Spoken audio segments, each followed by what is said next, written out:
Are you ready for a serious decluttering challenge? Are you ready to take control of your home? I'm going to talk about 6 reasons why decluttering can change your life and the inspiration that I've gotten from our Airbnb. Hi, I'm TeresaElling. Welcome to the Peaceful Home.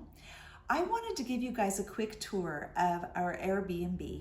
Some of you may not realize that we have one, but I'm going to show you around a little bit, and then we're going to get to talking about decluttering. When you walk through the front door, you come into the dining room and kitchen. And this sleeps 6, so we do have 6 chairs at the dining table. On this side over here, we have a pantry.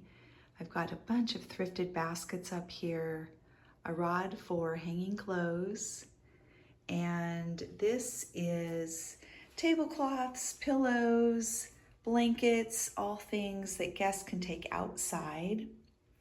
An ice chest for anyone that might need it for a day trip. Teacups and a teapot, especially for our British friends.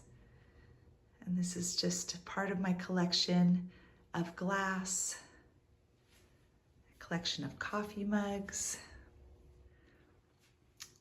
And there's another seating area here with this peninsula. We've got a map of the sequoias. That is a big reason people come here. And we do have a full kitchen with everything needed for meals big and small. We provide coffee. We have limited amounts of dishes, just what's needed, plus a few extras.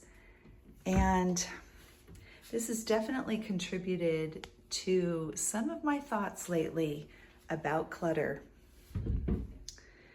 Now, turning from the kitchen, you see the great room.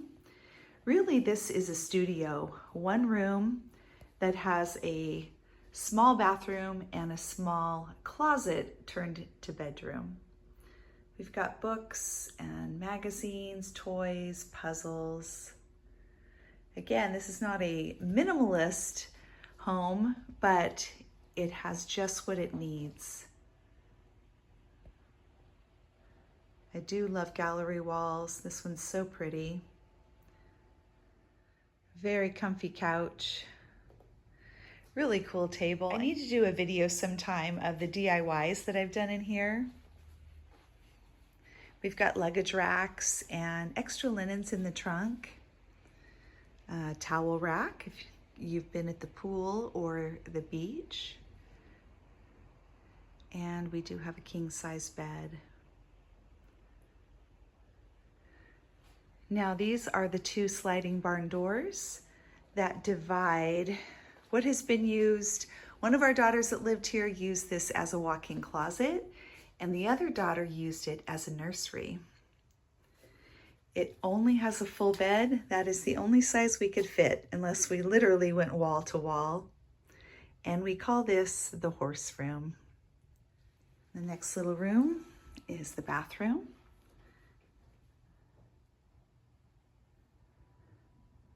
Not the best place for a vacuum, but I really didn't like it messing up my decor in the other room.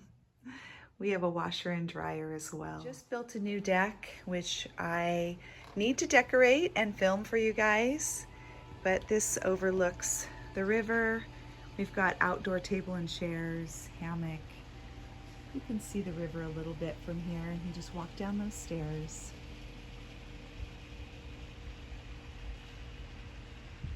I want to share 6 reasons why I am doing this decluttering challenge in October. And the first 3 really came from the Airbnb. I am over here often cleaning. We do have a cleaner also.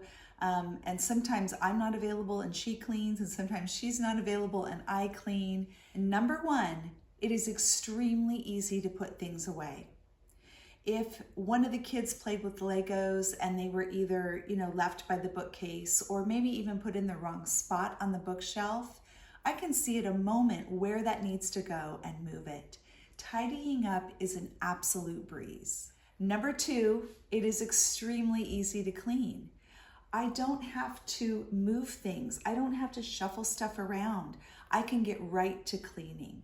I do spend more time cleaning here than I do in my own home, and that is part of my awareness. I don't enjoy cleaning as much in my home because there's more to work with.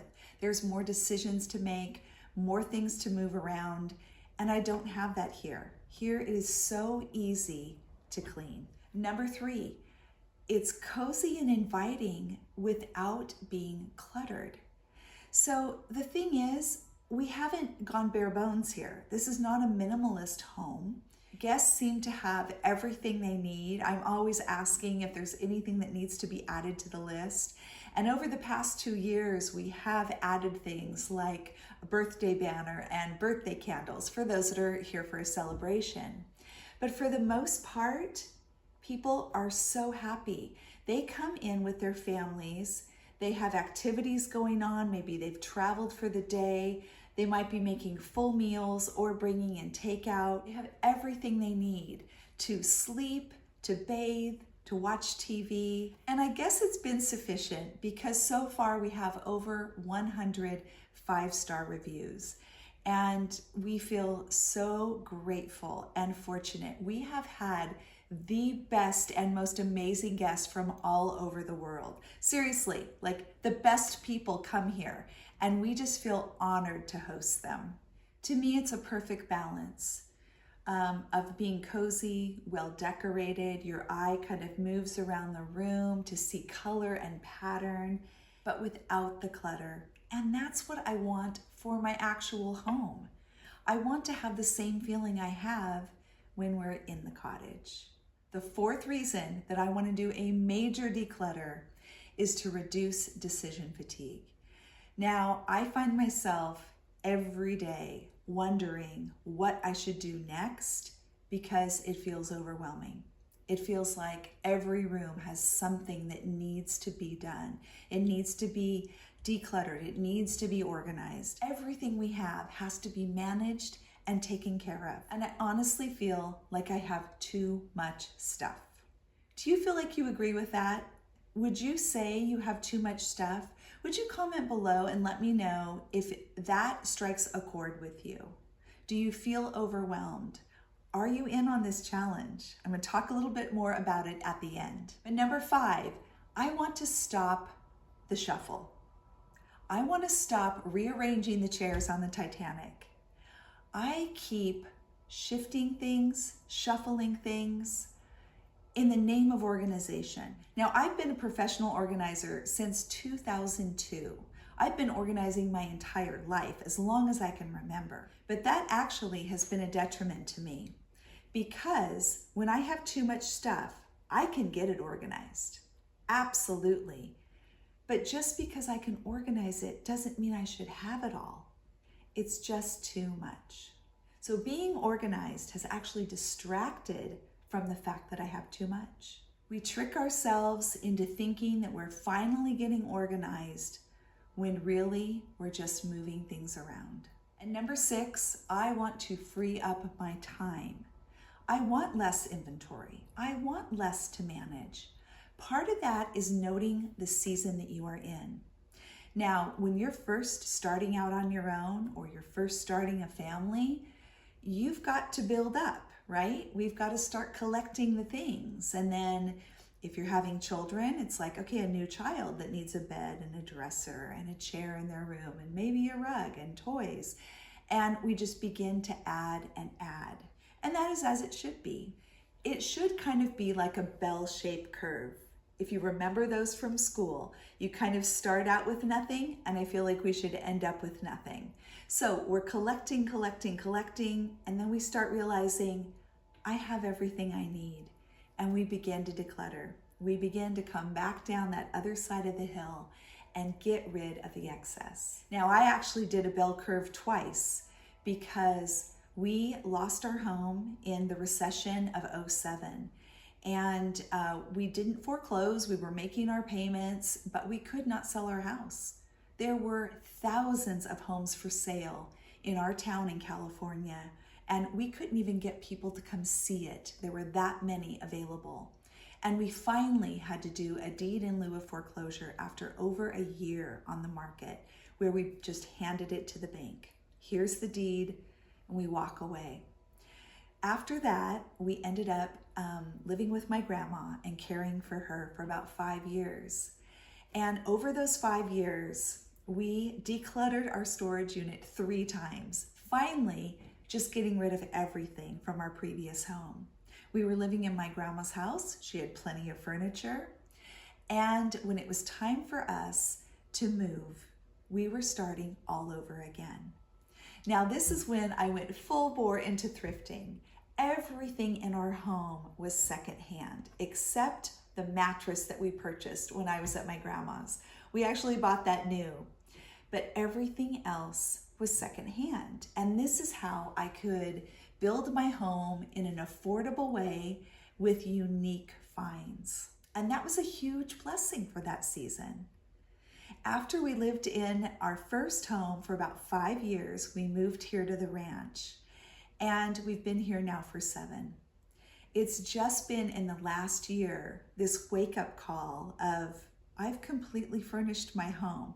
There's literally 1 or 2 things I could think of that I would want to swap out. I don't need new things, but I have some pieces I don't really love. So those might get replaced at some point, but I don't need any more. I really don't. And I'm ready to have more time to read and hike in the river and play with my grandkids and travel. I'm ready to spend more time with people than with things. Another thing I've realized with thrifting, which if you're new here, this could be a surprise, but if you know me, I love thrifting. I love yard sales. I love the thrill of the hunt. In the last 8 months, I have radically toned down my thrifting, and I am bringing so much less into my home. There really has been a significant shift where I am being so intentional about what I buy. I'm making sure that what I bring in and I show to you, I'm going to put into my home, find a place for it that very same day. So this leads me to the challenge. 2 years ago, I took 1,000 items out of my home. I kept a pad of paper and I did a tally mark for every single thing that went in the trash or the donate bin. I'll post that video below, but I actually started with the goal of getting rid of 100 things, and you'll see in the video that quickly went out the window, and I changed my goal to 1,000, and I'm ready to do it again. Do you want to join me? I'd really love to have some comrades in arms for this challenge. Now, this is for the month of October. The other thing is it's a great month because it's right before the holidays. By the time November comes, we're all going to be shifting to thinking about Christmas and the new year. So this is the time to do it. Today is October 1st, and I am hoping to make several videos this month. I will do what I can. I will also be posting on Instagram and Facebook just some updates in my stories as I'm cleaning. It might not be things for a full video, but little projects that you can tackle. So if you don't follow me, check the description box to see where I'm at on Instagram and Facebook. If you're new to The Peaceful Home, would you consider subscribing? I would love that. Hit that thumbs up button if this video is helpful or inspiring, and I hope it is. I am really excited to get started today. Thanks so much for joining me today for a little look into our Airbnb cottage, and I hope you will accept my invitation for this decluttering challenge.